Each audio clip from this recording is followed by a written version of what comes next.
Orthogonal intersection అంటే ఏంటి? If the angle between the two curves is 90 degrees ఉంటే then the two curves said to be intersected ఆర్థోగోనల్లీ.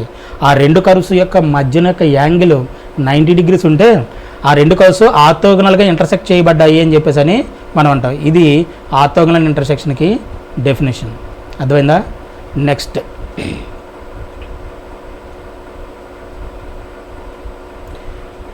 సిక్స్త్ది angle between the curves.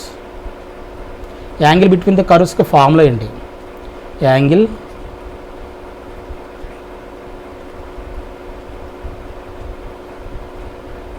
Between the curves. Let theta be the angle between the curves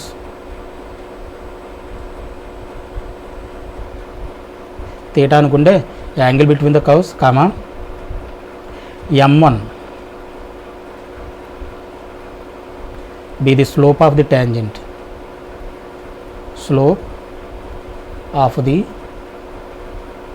tangent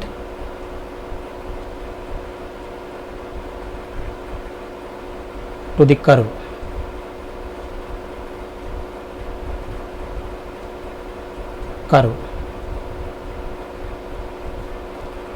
at point P x1 y1. m1 అనేది slope of the tangent to the curve 1 అనుకోండి, ఇది C1 అనుకోండి. అలాగే m2 be the slope of the tangent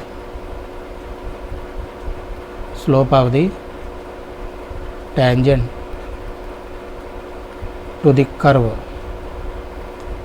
C2 at point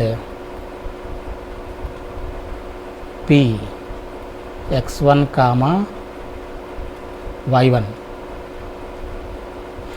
then theta is equal to ఏమవుతుందంటే theta is equal to tan inverse of mod m1 minus m2 by 1 plus m1 m2. ఇది angle between the కర్వ్స్కి formula. Angle between the కర్వ్స్కి formula అంటే ఇలా ఒక curve C1 ఉంది, ఇలా curve C2 ఉంది. ఇది C1 అనుకోండి, ఇది C2 అనుకోండి. ఈ పాయింట్ ఆఫ్ ఇంటర్సెక్షన్ దగ్గర ఇలాగా ఈ ట్యాంజెంట్ C2కి ట్యాంజెంట్ డ్రా చేసాం. ఇది T2, ఇది T1. ఈ angle between the curves theta ఇదే. దీని యొక్క స్లోప్ ఈ పాయింట్ దగ్గర ఈ ట్యాంజెంట్ యొక్క స్లోప్ ఇది m1, ఈ ట్యాంజెంట్ యొక్క స్లోప్ m2. ఈ ట్యాంజెంట్ ఫైండ్ అవుట్ చేస్తాం, ట్యాంజెంట్ యొక్క స్లోప్ ఫైండ్ అవుట్ చేస్తాం. ఈ ట్యాంజెంట్ యొక్క స్లోప్ m1 ఫైండ్ అవుట్ చేస్తాం, m2 ఫైండ్ అవుట్ చేస్తాం. Theta is equal to tan inverse m1 minus m2 by 1 plus m2 m1 m2. This is the formula for the angle between the curves. ఇవి బేసిక్గా మనకి ఐపీఈకి సంబంధించి మనకి important formulas ఇవి. ఇంకా ఏమైనా ఫార్ములాస్ ఏమైనా వస్తే then and there I will discuss about the formula and I will mention the formula at the same time. Okay, no problem. ప్రస్తుతానికి ఈ ఐపీకి సంబంధించినంత వరకు ఈ ఇంపార్టెంట్ ఫార్ములాస్ ఇవి మనకి ఈ సరిపోతాయి ప్రస్తుతానికి. ఓకేనా? So these are the most important formulas. బాగా గుర్తుపెట్టుకోండి, బై హెడ్ చేయండి, అవసరమైతే గుర్తుపెట్టుకోండి. ఓకేనా? సో నెక్స్ట్ వచ్చేసి ఇంపార్టెంట్ క్వశ్చన్స్ ఫర్ ఐపీ.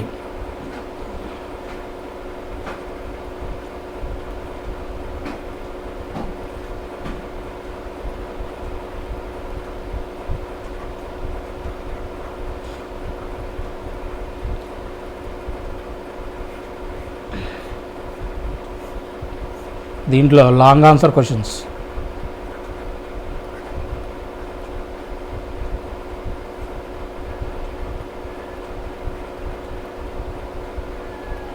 ఇదంతా కూడా కోఆర్డినేట్ జామెట్రీ కాన్సెప్టే. అర్థమవుతుందా? డిఫరెన్షియేషన్ మనం ఆల్రెడీ నేర్చుకున్నాం. ఆ డిఫరెన్షియేషన్ చిన్న చిన్న ఫంక్షన్స్ మనం డిఫరెన్షియేట్ చేయడం తెలిస్తే మనకి ఆటోమేటిక్గా ఇదేం పెద్ద ఇబ్బందికరమైన ప్రాబ్లమ్స్ ఏం కాదు, చాలా చాలా ఈజీయే. ఓకేనా? సో దీంట్లో first question triple star question, most important question ఇది. ఓకేనా?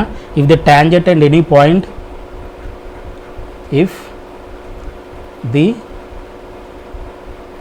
టాంజెంట్ ఎట్ ఎనీ పాయింట్, కాకపోతే కాన్సెప్ట్ మీరు చాలా జాగ్రత్తగా అర్థం చేసుకోవాలి. మనం ఏం చేస్తున్నాం అనేది చాలా ఇంపార్టెంట్. అది గుర్తుపెట్టుకుంటే మనకి స్ట్రెయిన్ ఉండదు. అర్థమవుతుందా? If the tangent at any point P on the curve, P on the curve x to the power of n, x to the power of m, y to the power of n is equal to a to the power of m plus n. a to the power of m plus n, mn not equal to 0, m into n not equal to 0, meets the coordinate axis, meets the coordinate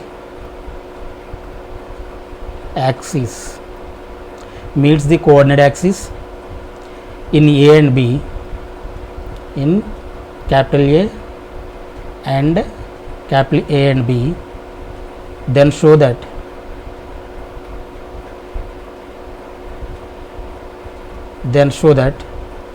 AP is to BP is constant. AP is to BP is constant. ఇది చాలా చాలా important question. ఇది మీరు రేపు పొద్దున question పేపర్లో చూసుకుంటే పక్కాగా వచ్చే అవకాశాలు మ్యాక్సిమం ఉంటుంది. చాలా చాలా important. If the tangent at any point P on the curve x to the power of m into y to the power of n is equal to a to the power of m plus n meets the coordinate axis in A and B, then show that AP is to BP is constant అని చెప్పేసి prove చేయమంటున్నాడు. If the tangent at any point P on the curve యొక్క equation ఇచ్చేసాడు మనకి, meets the coordinate axis. Tangent దీని నుంచి ఈ curve నుంచి డ్రా చేసినటువంటి టాంజెంట్ కోఆర్డినేట్ యాక్సిస్ని కట్ చేస్తుంది. ఎక్కడ కట్ చేస్తుంది? మీట్స్ అంటే కట్ చేస్తుంది. ఇక్కడ A అండ్ B దగ్గర కట్ చేస్తుంది. Then show that AP is to BP is constant. First of all దీని డయాగ్రామ్ వేసి చూడండి. మీకు డయాగ్రామ్ వేసుకుంటే మీకు చాలా ఈజీగా అర్థమవుతుందా? ఇది ఫర్ ఎగ్జాంపుల్ ఇది ఇలా కర్వ్ అనుకుందాం. ఇది కర్వ్. ఇక్కడ పాయింట్ P దగ్గర ఎలాగ మనం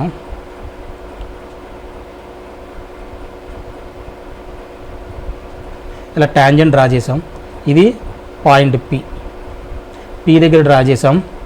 ఇది కోఆర్డినేట్ యాక్సిస్ని, కోఆర్డినేట్ యాక్సిస్ అంటే అర్థం ఏంటి? యాక్సిస్ అంటే ఫ్లోరల్ నెంబర్, AXES యాక్సిస్ అని చెప్పేసి అన్నామంటే అది ఫ్లోరల్ నెంబర్ అనమాట. కోఆర్డినేట్ యాక్సిస్ అంటే నథింగ్ బట్ అండి X యాక్సిస్ Y యాక్సిస్ని, ఈ రెండు యాక్సిస్ని ఇక్కడ ఫ్లోరల్ నెంబర్ కాబట్టి టాంజెంట్ ఎలా డ్రా చేసాం? ఇది ఏని B దగ్గర కట్ చేస్తుంది. అంటే ఏని X యాక్సిస్ని ఏ దగ్గర కట్ చేస్తుంది, Y యాక్సిస్ని B దగ్గర కట్ చేస్తుంది. ఇది ఆరిజిన్ O అనుకోండి. Is it clear? Okay. A and B దగ్గర కట్ చేస్తే ఇప్పుడు ఇది AP is to BP, AP is to BP is equal to constant. ఇది మనం ప్రూవ్ చేయాలి. అర్థమైందా? ఫస్ట్ ఆఫ్ ఆల్ ఏం చేస్తారంటే జాగ్రత్తగా చేయాలి. ఇది point P x1 y1 be a point on the curve. ఇది మనం అనుకున్నాం. అంటే P x1 y1 అనుకున్నాం. అర్థమైందా? పాయింట్ x1 y1 పాయింట్ అనుకున్నాం. And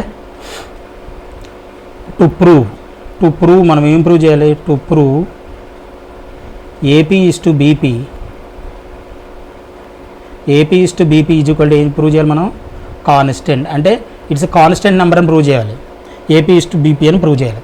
given equation of the curve, given equation of the given equation of the curve ఏంటి మనకి ఏమి ఇచ్చాడు X to the power of m into a to the y to the power of ఎన్.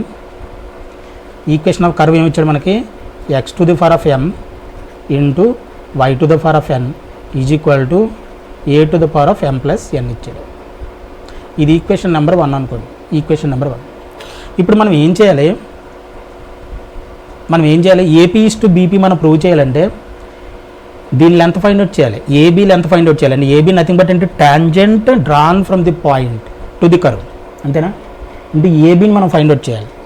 ఏబీని మనం find out చేయాలంటే first of all మనకి ఏం కావాలి, point ఏ కావాలి, పాయింట్ బి కావాలి. పాయింట్ ఏ పాయింట్ బి ఫైండ్ అవుట్ చేస్తే రైట్ 2 పాయింట్ ఫామ్తో మన డిస్టెన్స్ ఫైండ్ అవుట్ చేయొచ్చు. లేదంటే స్లోప్ ఇంటర్సెప్ట్ ఫామ్ ఉంది x/a + y/b. ఈ ఈక్వేషన్ని మనం x/a + y/b ఫామ్లోకి తీసుకొచ్చేస్తే మనకి దీని కోఆర్డినేట్స్ వచ్చేస్తాయి మనకి. Is it clear? అర్థమవుతుందా? అలాగే సెక్షన్ ఫామ్లో యూజ్ చేసి ఏపీ ఈస్ టు బీపీని మనం ఫైండ్ అవుట్ చేయొచ్చు. ఇలా రకరకాలుగా చాలా మెథడ్స్లో మనం దీన్ని ఫైండ్ అవుట్ చేయొచ్చు. ఓకేనా. సో ఫస్ట్ ఆఫ్ ఆల్ మనకు కావాల్సింది ఏంటి, మన మెయిన్ టార్గెట్ ఏంటి, ఏ కోఆర్డినేట్స్ కావాలి, బి కోఆర్డినేట్స్ కావాలి. అంటే అల్టిమేట్గా దీని లెంత్ మనకి ఆటోమేటిక్గా వచ్చేస్తాయి. దీని లెంత్ వచ్చిందంటే దీని కోఆర్డినేట్స్ వచ్చేసినట్టే, దీని లెంత్ వచ్చిందంటే దీని కోఆర్డినేట్స్ వచ్చేసినట్టే. అర్థమైందా? దాన్ని అప్పుడు మన సెక్షన్ ఫామ్లో యూజ్ చేసి ఏపీ ఈస్ టు బీపీని మనం ఈజీగా ఫైండ్ అవుట్ చేయగలుగుతాం. అర్థమైందా? ఈ ప్రాసెస్ అర్థం కావాలి. ఈ మ్యాటర్ అర్థమైందంటే మీకు క్వశ్చన్ సాల్వ్ చేయడం పెద్ద మ్యాటర్ ఏం కదా. అర్థమైందా? Given equation of the curve x to the power of m into y to the power of n is equal to a power of n. ఇప్పుడు ఫస్ట్ ఆఫ్ ఆల్ ఈ tangent యొక్క equation మనకు కావాలంటే first of all ఈ tangent యొక్క slope కావాలి. ఈ slope కావాలి ఎట్ పి, పాయింట్ పి దగ్గర స్లోప్ కావాలి ఈ ట్యాంజెంట్కి. ఇది కావాలంటే మనం అల్టిమేట్గా మనం ఏం చేయాలి, కర్వ్ని డిఫరెన్షియేట్ చేయాలి. కర్వ్ని డిఫరెన్షియేట్ చేసి ఎట్ పి x1 y1 దగ్గర మనం ఎవాల్యుయేట్ చేస్తే, అంటే x1 y1 ఈ dy/dxలో మనం పెడితే మనకి స్లోప్ ఆఫ్ ది ట్యాంజెంట్ వస్తుంది. స్లోప్ ఆఫ్ ది ట్యాంజెంట్ వచ్చిందంటే ఆటోమేటిక్గా పాయింట్ ఉంది, స్లోప్ ఉంది, ఈ ఈక్వేషన్ వచ్చేస్తుంది మనకి. అర్థమవుతుందా? అది ప్రాసెస్. ఫస్ట్ ఆఫ్ ఆల్ మనం చేయాల్సింది ఏంటి, ఇప్పుడు dy/dx కర్వ్ని డిఫరెన్షియేట్ చేయాలి. So differentiate with respect to x, differentiate with respect to x.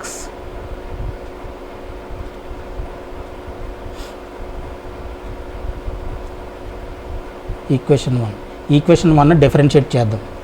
Differentiate చేస్తే ఏమవుతుంది చూడండి, ఈ రెండు కూడా ప్రొడక్ట్ ఫామ్లో ఉన్నాయి కాబట్టి యూవీ హోల్డేజ్ ఫార్ములా అప్లై అవుతుంది కదా. యూవీ, దీని ఆల్రెడీ చెప్పాను, uv whole dash is equal to uv dash plus vu dash అని.